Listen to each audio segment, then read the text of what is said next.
Arjun is in a miserable position.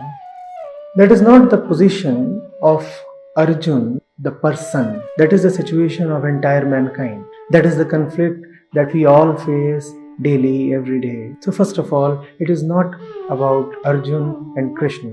It is not about two persons. Arjun and Krishna are both within us. Krishna is not standing in front of Arjun. Krishna is the heart of Arjun.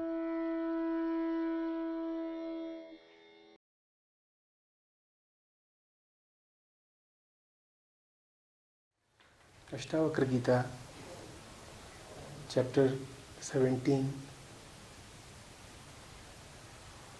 verse 15. Sukhe dukhe nare naryam sampatsu cha vipatsu cha vishesho nav dhirasya sarvatra samdarshina. For the one of settled mind and equanimous vision, pleasure and pain, men and women, and good times and bad times are all the same.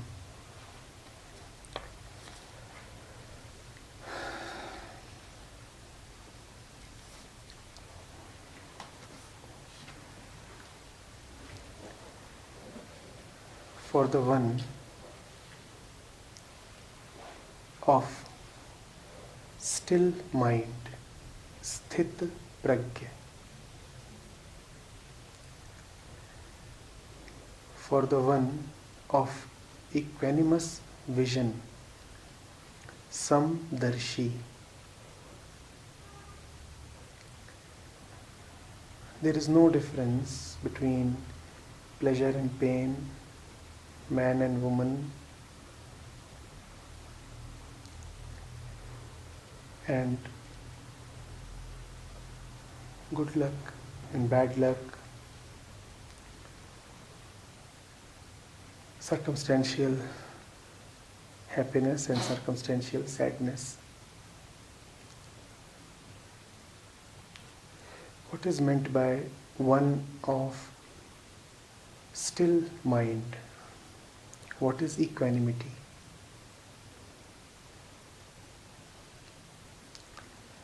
The mind is movement. The mind is known, the mind is detected only through change, only in diversity and differences, only in space and time.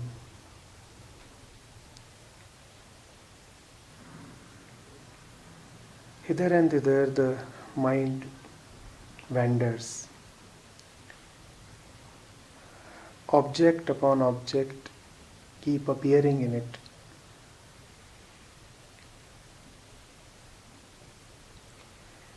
There is something that it is searching for in all its wanderings.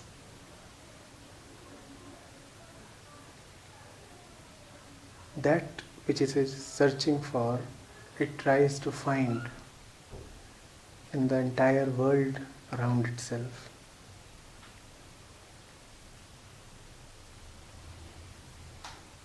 And it has numerous options.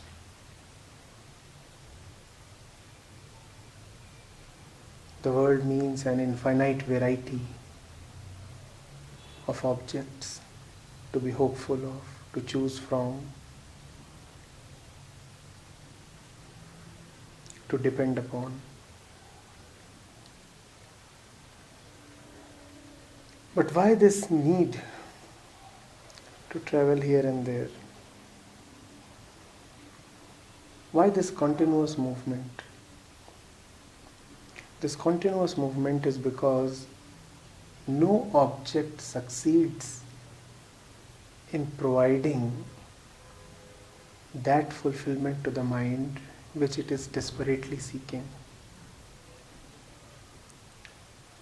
No wealth, no relationship, no knowledge, no respectability, no pleasure, no experience succeeds.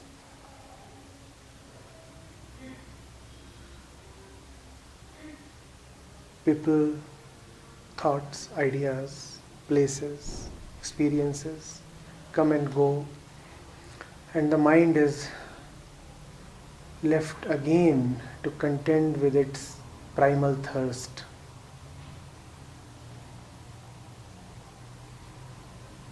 Things keep coming and going, people keep coming and going, relationships keep coming and going, situations keep coming and going. The restlessness remains.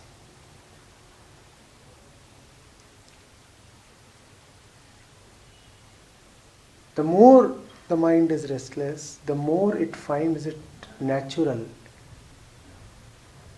to try harder, to go further, to explore more, to crave for wider experience. The hope is that maybe one has not tried enough. Maybe there are corners of the world still left unexplored. Maybe if one tries, the next time one would be successful. Maybe what one was searching for was not available in all these shops. Maybe it would be available in the next shop. The promise of the next, the hope of the future keeps fueling the random wandering.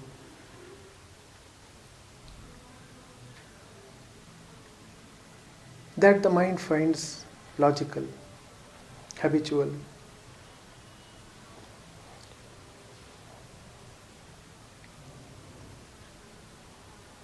And it happens. Mostly this is what happens. The more you are dissatisfied, the harder you try.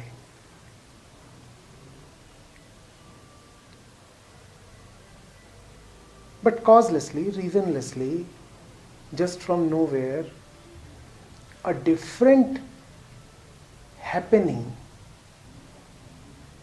sometimes transpires. Why? No one knows. Which is that the mind, instead of looking outwards, suddenly drops all hope from the external and turns inwards. It says all shops are the same. If I could not get it in all the experiences that I've had so far, for certain I cannot get it even from all the experiences that are further possible. Because fundamentally all of them are just the same. They are all just the same because I remain the same in all my search. The seeker remains the same, the wanderer remains the same. Then how can the search bring about a new result? I am the same. I am not allowing myself to change. I take myself as the thirsty one. I take myself as the unfulfilled one. And with that as my self-concept, I go about dealing with the world. I go about in my search for liberation.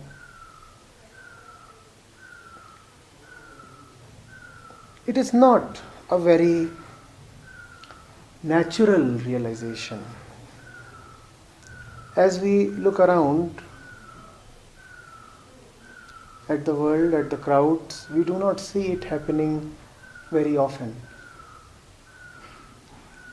Man's constitution is such that his senses, his mind, all are designed to rush towards the world, not inwards.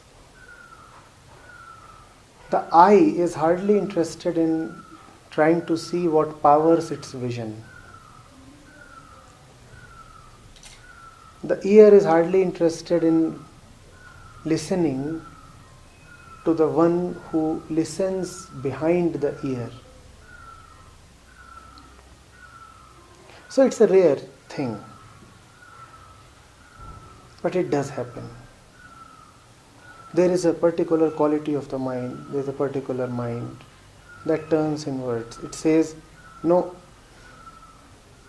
instead of rushing to all the corners of the universe, I am going to my home directly, to my center. It goes there and it does not find what it was seeking.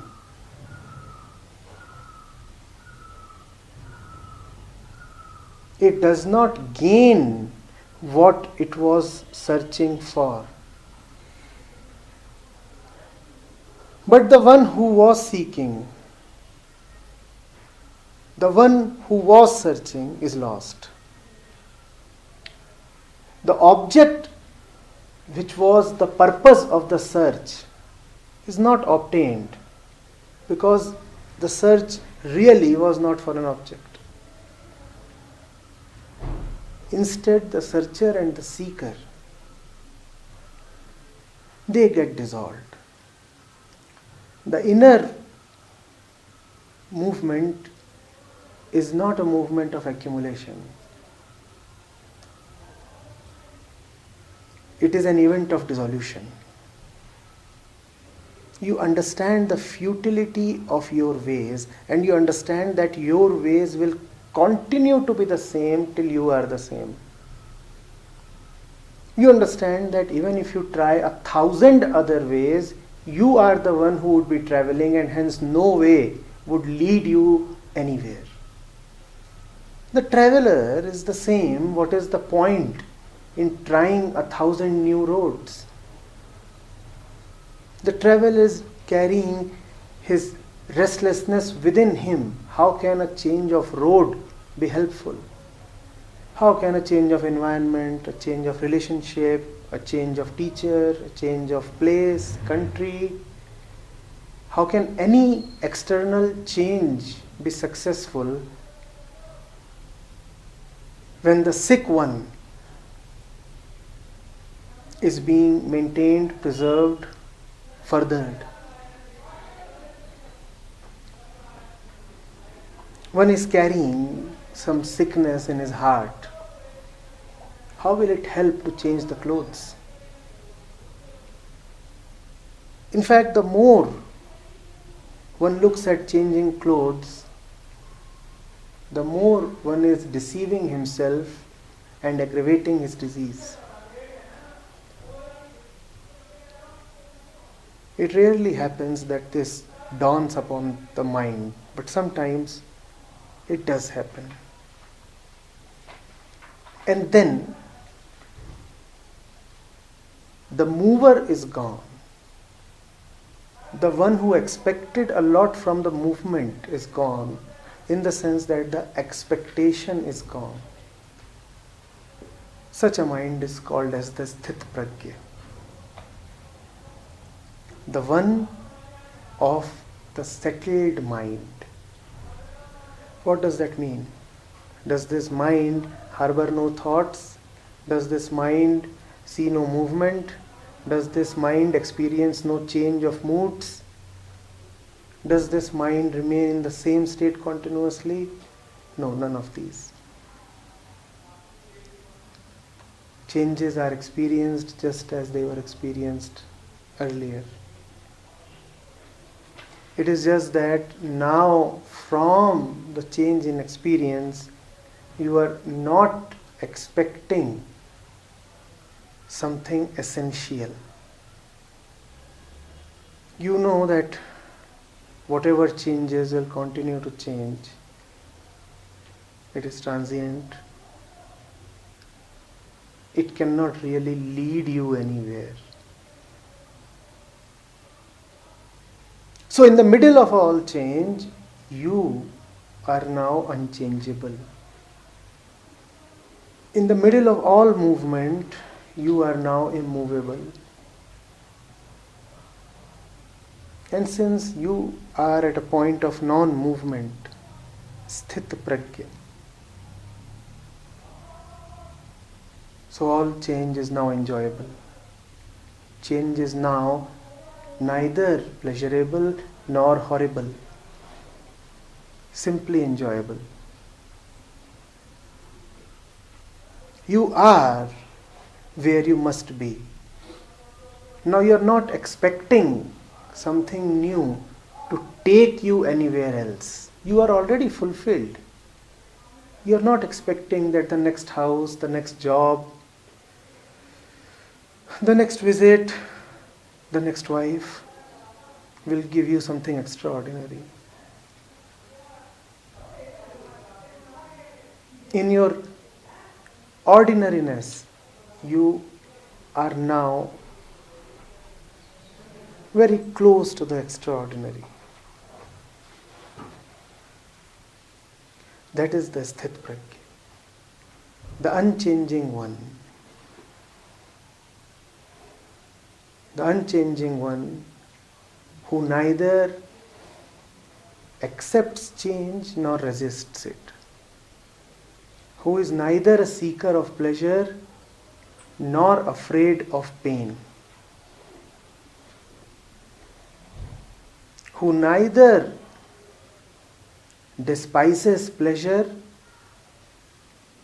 nor glorifies suffering.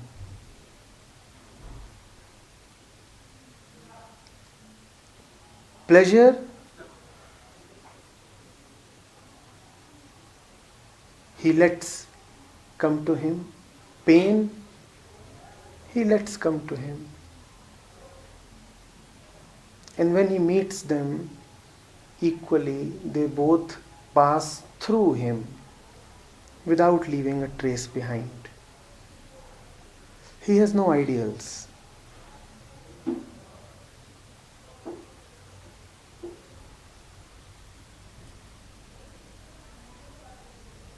He does not live by instruction manuals. He follows no religion. Let alone being dominated by the world, let alone listening to the world, he listens not even to himself. He is in need of no advice.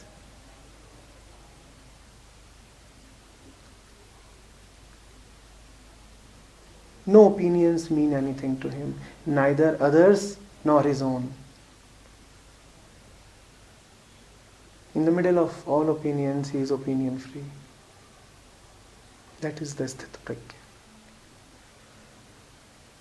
The samdarshi is just another name for sthit pragya.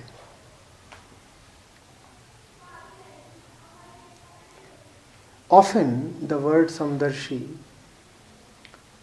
is interpreted to mean somebody who looks at pleasure, pain, man, woman, happiness and sadness as one.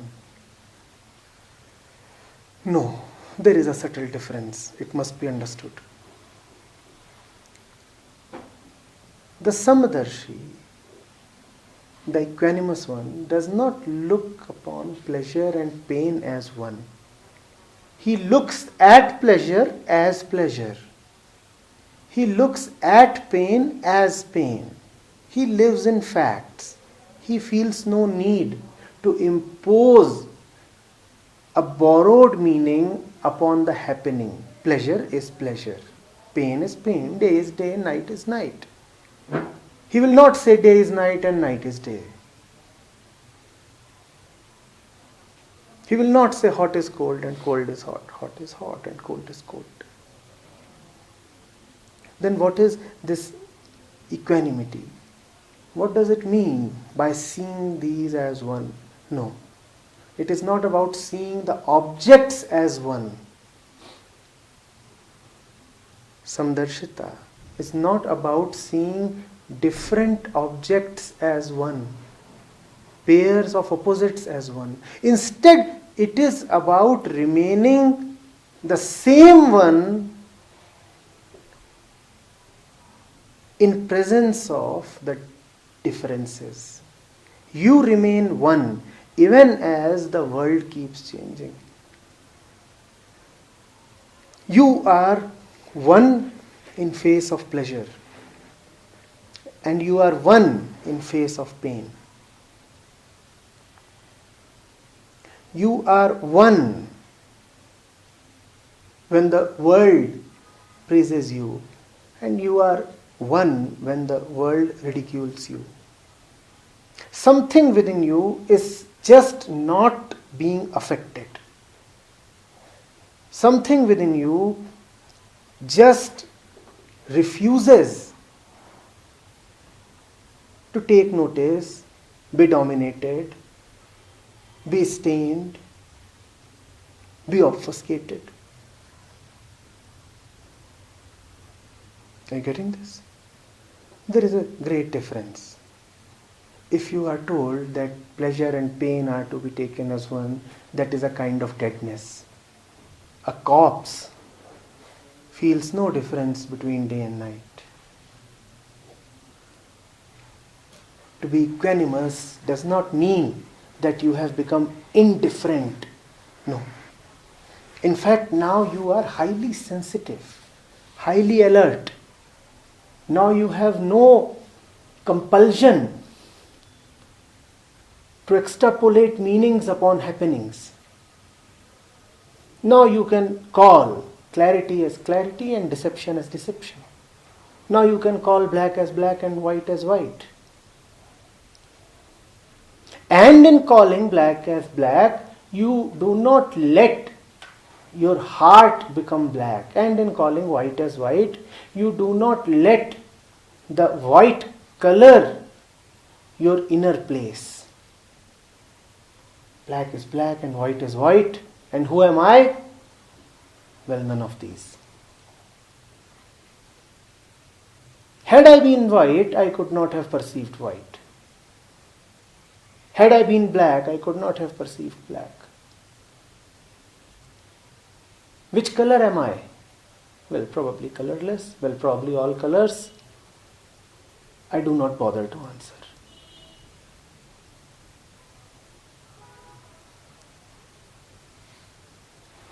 To be equanimous means to live in the pure self. It is the highest freedom.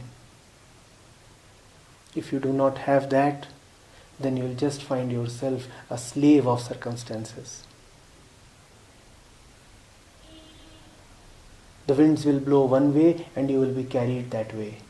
And then the winds will blow the other way and they will carry you along.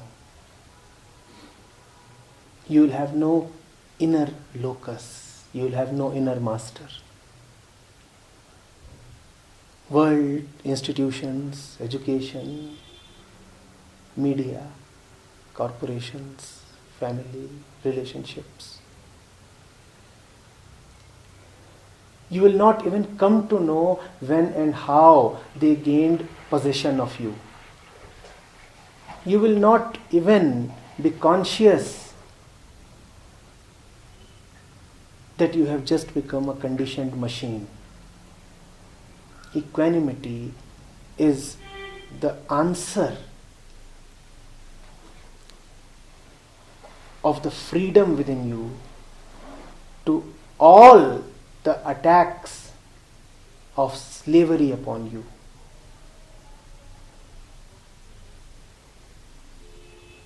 It does not matter what you bring to me.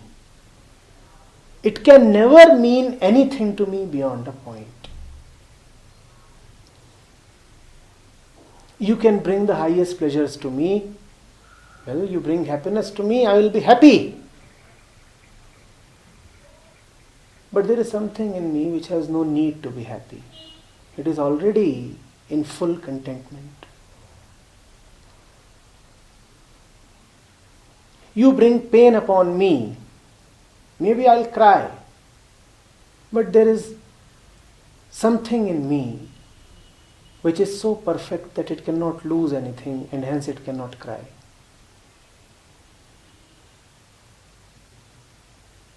In the middle of tears, I will be joyful. In the middle of laughter, I will be composed.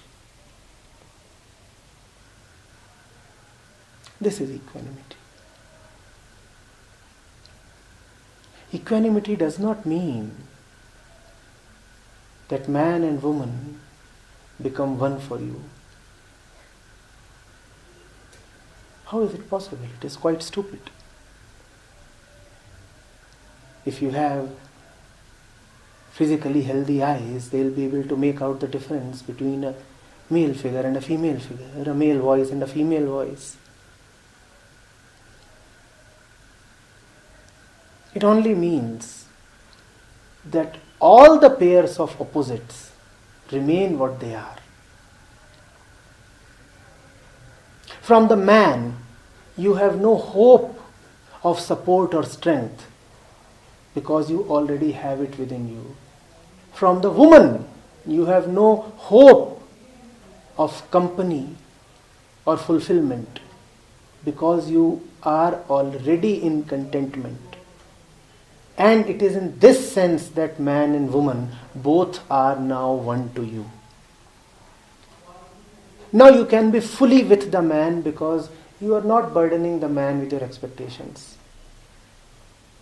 Now you can have healthy relationship with a woman because you are not loading the woman with the responsibility to keep satisfying you. Now you are not searching for the impossible within her. Now you are not saying that I have brought you into my life so that you can fill my inner hollow. No, she is just what she is, a woman. Now you can look upon her in her actuality. Now there is a healthy relationship possible. Otherwise it is just a game of images and expectations, and that brings down the relationship.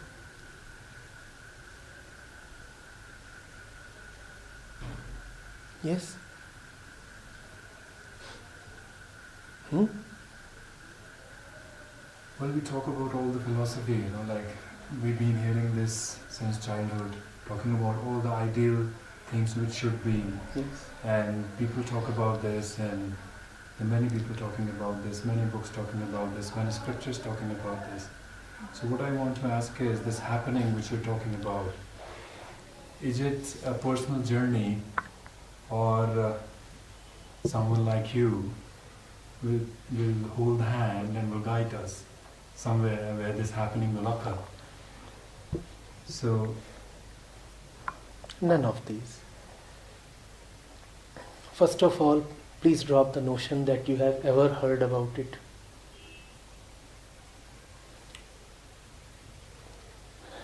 What an Ashtavakra says comes from a particular point of awareness.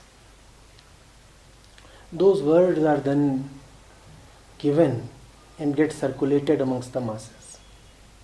Just because there are a lot of people to whom these words are now literally available, it does not mean that they have been understood. By reciting a shlok for 1,000 years, you do not come to the point from where the shlok originated. These words come from the deepest samadhi. And unless you yourself are there, you will not come to know what they are. Actually, what an Ashtavakra seeks to communicate, to impart, is not words at all. It is just that we know nothing except words, so he gives them. It is our limitation that we deal only in words. Now let that not put us in the false confidence that we have read it all and many people have talked about it. They may have talked about it, but had you bothered to really inquire deeply, you would have come to see that it is not Ashtavakra talking. That is one thing. Second, it is not a personal journey. It is neither personal nor a journey. I repeat, neither personal nor a journey. It is the personal that is your burden. For example, the opinion you expressed about the scriptures was a personal opinion. All that which is personal keeps you convinced that you are a person. All that which is personal keeps you within the confines of the person. It cannot be a personal journey. The person is the one who is your burden. How can the person undertake any journey of any kind? If you are carrying the person along in your pursuit, then it is like carrying the disease along while returning from the doctor.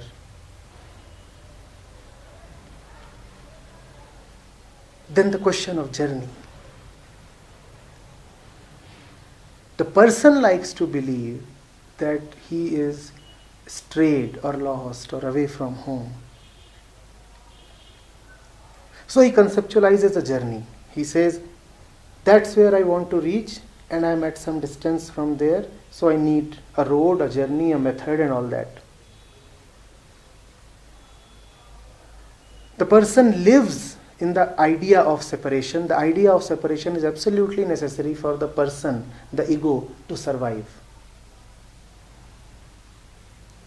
When the person is no more taken seriously, then you say, now what is there to reach? Wherever I go, I am already there in the infinite expanse of that which I wanted to reach.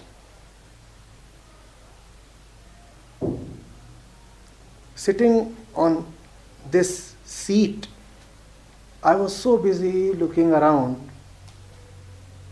for the seat.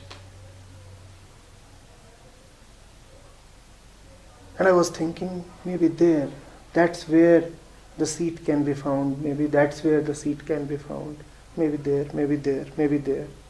And because the eyes were obsessed with looking around, I failed to notice what I was sitting upon, my own foundation. There is no journey. In fact, the phrase spiritual journey is a contradiction, it is an oxymoron.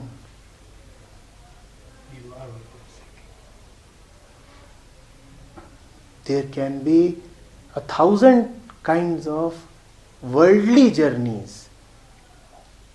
All journeys will take you from a point A to B in the world, in the mind. But the self is not an object to be achieved. It is not a destination to be reached. The self is that which you can never drop out of even if you want to.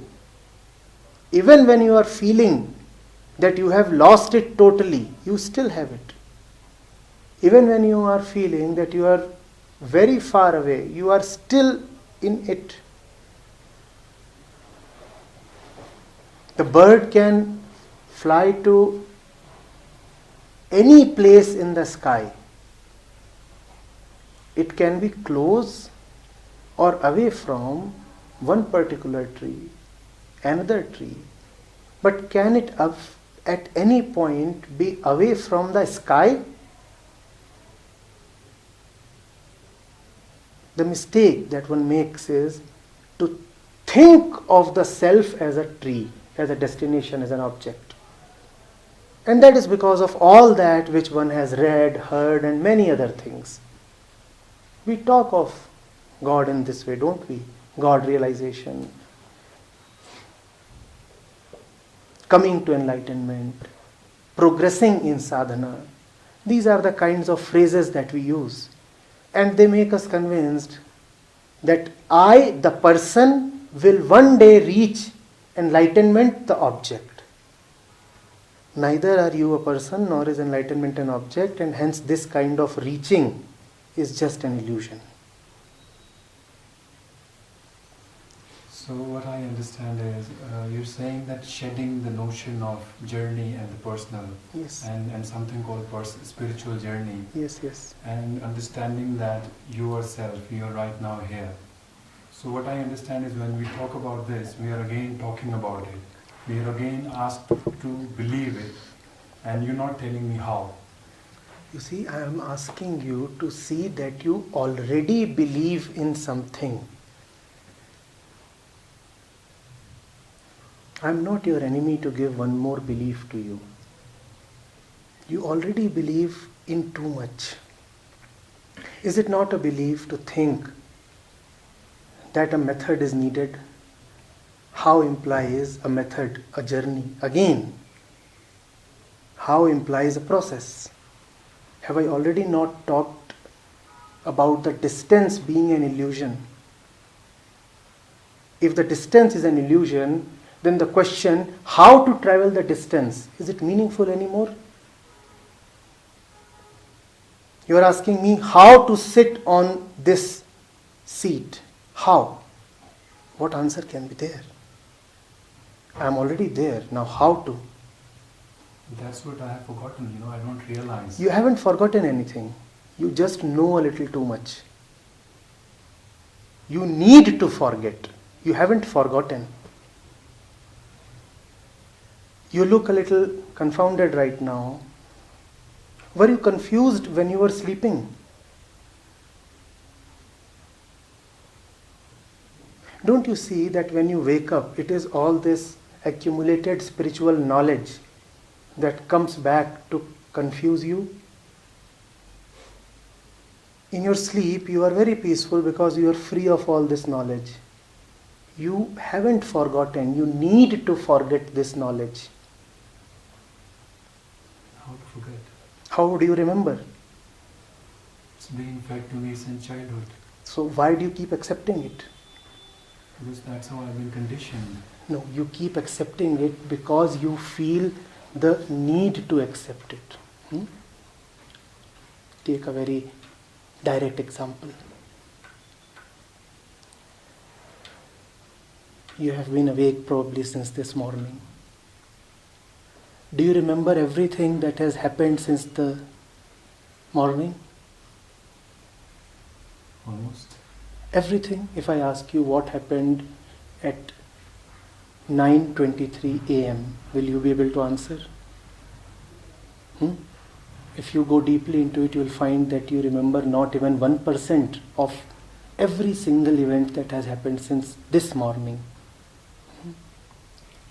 So one forgets. Forgetting is natural. One does not need to ask how to forget. One forgets. The question then is, how does one remember? Forgetting just happens on its own. Does it not happen on its own? The real question is, how does something get imprinted on the mind? That is the real question to be asked. Now, what would you remember since the morning? What is it that you remember since your childhood? What do you remember? Which events? What memories? Good memories, bad memories, your wanting, your expectations. So all that which is deeply related to your ego. That which was pleasuresome to you, you remember. That which was highly painful, that too you remember. So all that which is linked to your dissatisfied ego, you remember. Do you see that?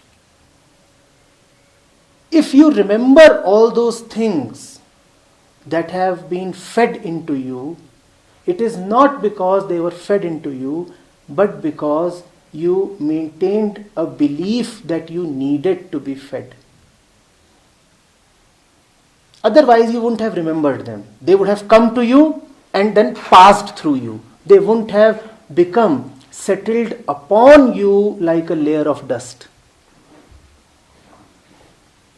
one retains only that, these are the ways of the ego. It retains only that which reinforces it. Everything else it conveniently forgets. If all those words that the teachers said, that the books said, have become a stain upon the mind, a burden upon the mind, it is because the mind was just too eager to take them in. Why was the mind eager to take them in? Because they showed some interest to you. Because the mind believed that there is something wrong within that needs to be corrected. There is something wrong within that needs to be corrected, and I am going to a teacher or a physician who has the ability to correct. I think an innocent child doesn't believe, doesn't understand all these things. He just goes where he is sent to, Yes. So it's just an innocent mind. Yes. The child is very innocent, but not still very intelligent. So he can be exploited. The world exploits the child, which is a very violent thing actually. The child does not even know what all this drama is about. And you give him not only a religion but also religious knowledge. You give him so many kinds of social inputs which turn into conditionings. But are you a child anymore? The child is helpless. His very physical apparatus, the brain, is not yet advanced enough to be a seat of intelligence. But are you a child anymore? As a child, we all are exploited. There is no doubt about it. But who here is still a child? Why must you still carry all those things that the kid was given? Why can't you now keep them away? Why must you still remember all that? Once you see how harmful, how burdensome was all that, would you still want to keep carrying it? It's a useless backpack. Why are you still carrying it? Just see the total futility of it. And if you want to see the total futility of it, just be a little more alert, observant towards the daily events in life. See how concepts and ideals interfere with free living. See how all the memories and the stuff contained in the mind interferes with the natural delight of living. And then you will say, oh, I don't want to carry it anymore. We all are fundamentally intelligent beings, are we not? Once we see how something is harmful to us, we don't keep it anymore. Once you see that all those memories, that those loads are not your friends, you will not be interested in them anymore. It is that interest which sustains them. The interest is false. It will go away on careful observation. Just be a little more attentive.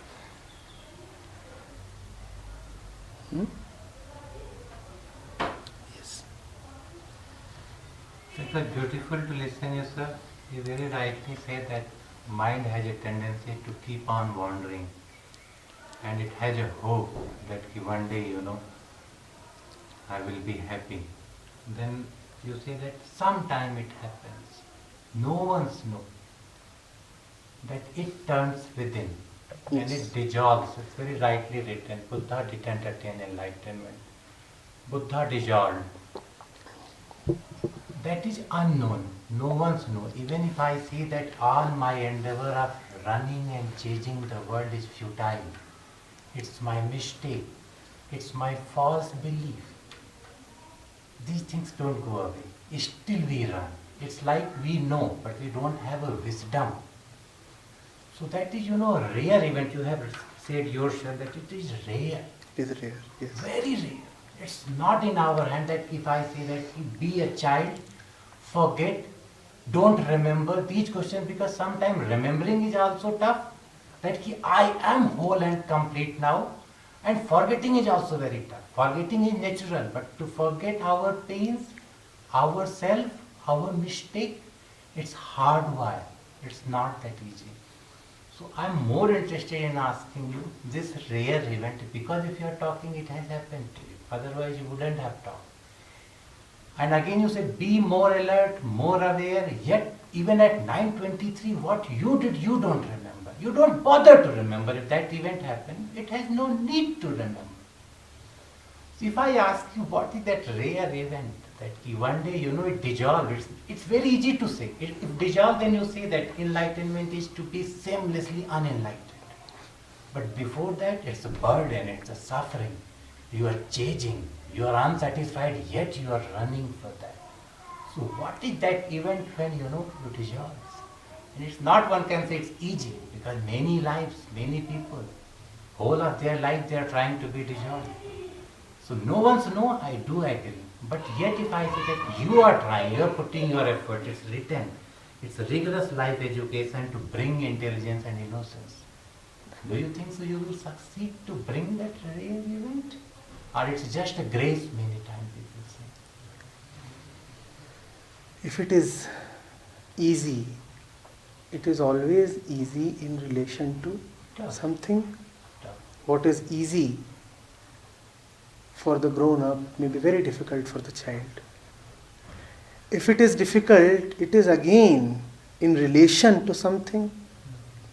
So it is always easy and difficult for somebody.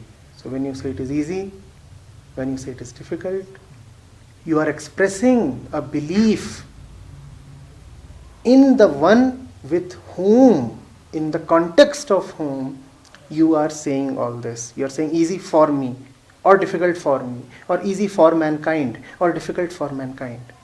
Now till the time you remain this me, and you keep talking the language of easy for me or difficult for me, rare for me or common for me, do you see what you are protecting? Me. The me. And as long as you are protecting this me, where is the question of that rare event happening? That rare event happens when you are totally fed up of yourself. That rare event happens when you do not even bother to know how it happens, even whether it happens. Because even in this knowing, the knower is still the Knower. me. That rare event happens when you are totally exhausted and hopeless. That's the only when you are exhausted, you are completely gone. But you see, in Or saying you're that tired. that is the only way, you are still not exhausted, because you have found out a way. Yeah, that's the way ultimately people like no teaching can give. Ultimately through your experience and wisdom. Even when you are saying this, you are still not exhausted, because you have come to a conclusion. Okay. Even in saying okay, you are still not exhausted, because you are expressing a belief that you know. So where from this, if I say, wow, this wrong belief, exhaustion, pain, and endarkenment, why people believe on their belief, on their hope. And ultimately, if everybody has to be tired and dead, then I'm not bothering. Why, this stuff may happen? Why people are protecting their ego and self? Who else is there not to protect? People are protecting their ego because the ego promises something beyond itself. Had the ego come and said that I am just the ego, you would have said, such a valueless and foolish thing you are, I drop you, go away. But the ego comes to you and says, well, I am the ego, I am a dissatisfaction who will achieve satisfaction. The ego is not merely pain, the ego is a promise as well. Promise, hope. The pain you experience in the now. The promise is always meant for the future. But you buy the promise. The intelligent customer, after being deceived once, twice, 20 times, 100 times, says, I have come to see this promise is never going to be kept. And you come to see only when you realize that all promises are the same. All promises are the same. So one broken promise is the fact of all promises since antiquity, and still the unforeseeable future being broken. Nobody promises you anything except liberation. The words may vary, the contexts may vary, but ultimately there is only one thing that you want, and hence only one thing that you are promised. When you come to see that it cannot come this way, and you also come to see that it cannot come the other way, and you also come to see that it cannot come the way other than this way and the other way, then you are stunned into cessation. You just stop. You stop because now there is nowhere to go. Now you realize that it is not about changing your ways. You, the one who is deciding upon the various ways, is the central problem. You realize that you cannot be the problem solver because you yourself are the problem. And then you are left with no energy to continue. The moment you stop, there is another movement that begins. So just one moment, like Buddha took maybe 7 years of tough thing that I am the problem and I dissolve. Is this the only way? The only way The suffering for and the problem Buddha and the hope.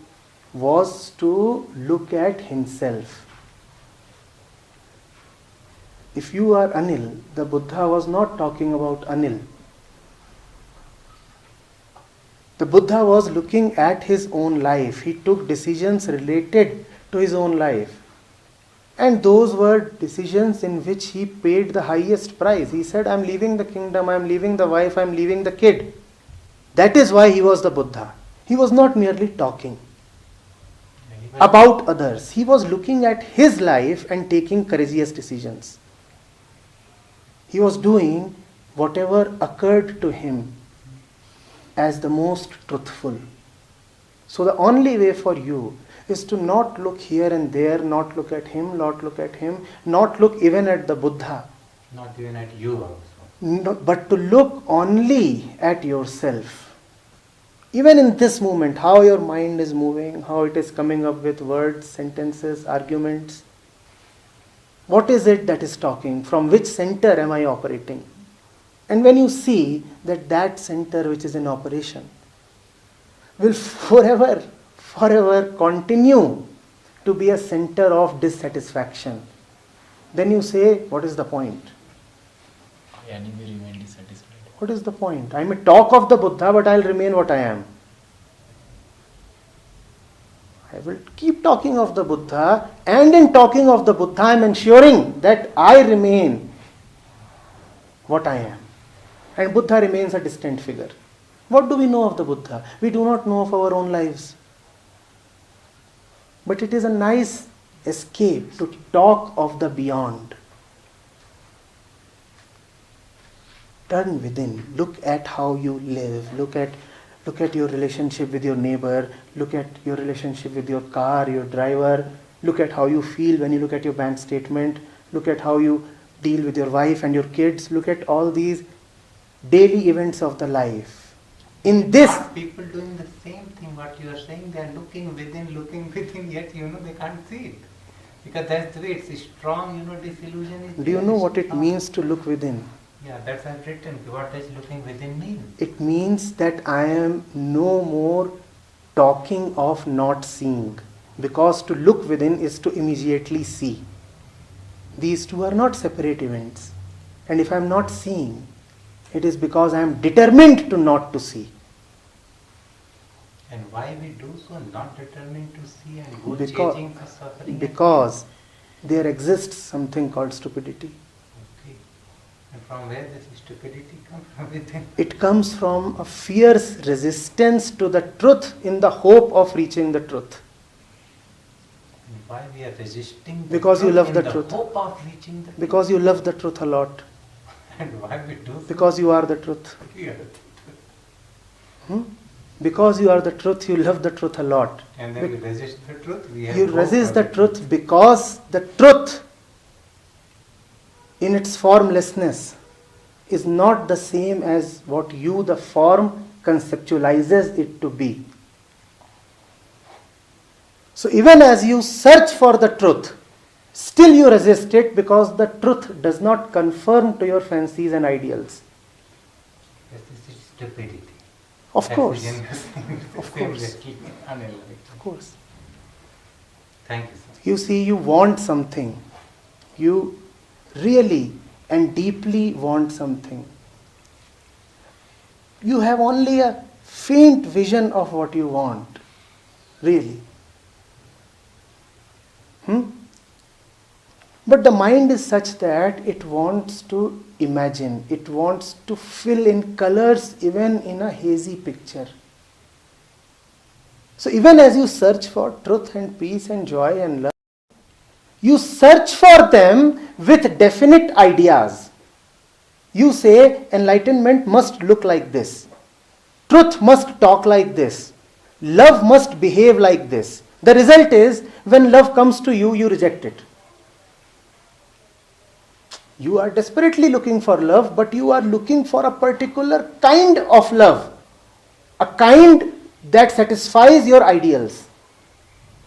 So when love comes to you, and it keeps coming to you, when truth comes to you and it has a way of raining upon you, you keep rejecting it precisely because you want it so much. This is quite funny. You are the truth, but you are expecting the truth in a manner. In a particular manner, yes, wonderful. And that's, our stupidity Yes. also, and that's the beauty of life also. Yes. This game goes on. Yes. Being that, I still search for that. And when that comes to me, which it does quite often, more often than we can believe, I reject it with great resolve, because that does not look like what I expected it to be. Oh, love must, be sweet, nice, comforting, caring. Love sometimes can come to you in the form of Yes. a sledgehammer, something that breaks you open. And when love comes to you in that form, what do? You close your doors to love. You say, no, you are not talking sweetly, so you are not love. Truth you expect to be kind, gentle, silent. Truth can come to you in any form. The formless is free to take an infinite number of forms. And when the truth comes to you in the appropriate form, you run away from it. You run away from it looking for the truth. What am I doing? Running away from the truth. Why am I running away from the truth? Because I am looking for the truth. We can even call that as some kind of cuteness. Or if we want to be blunt, we call it stupidity.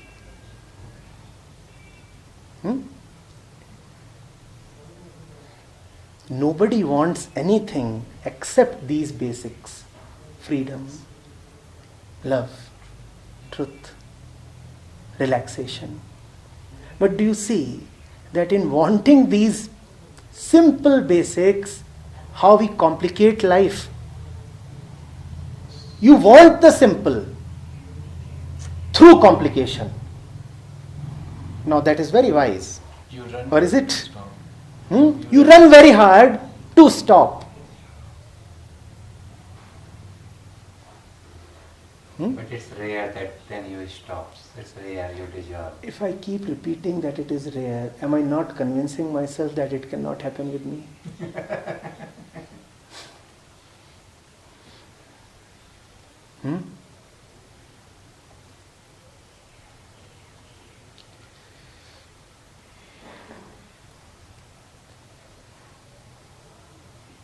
This that is right now is our only opportunity. You have no other source to learn from except that which you are in from morning till night. The scriptures may help, a teacher may point, but you will be convinced only when you see it in your own life. And it is so easy to see because life is continuous, 24 hours and immediate. You don't have to go anywhere to observe life. It is so easy.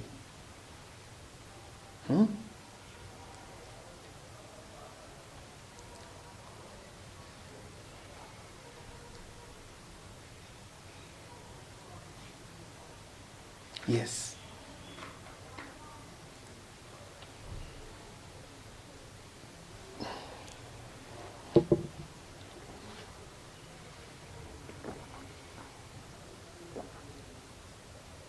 So now slowly this understanding is dawning, I can say, on me that we desire to be desireless, to be less. There's these contradictions. That there is nothing special, but just our way. Now, don't take this conclusion too seriously. Otherwise, it will just become another concept.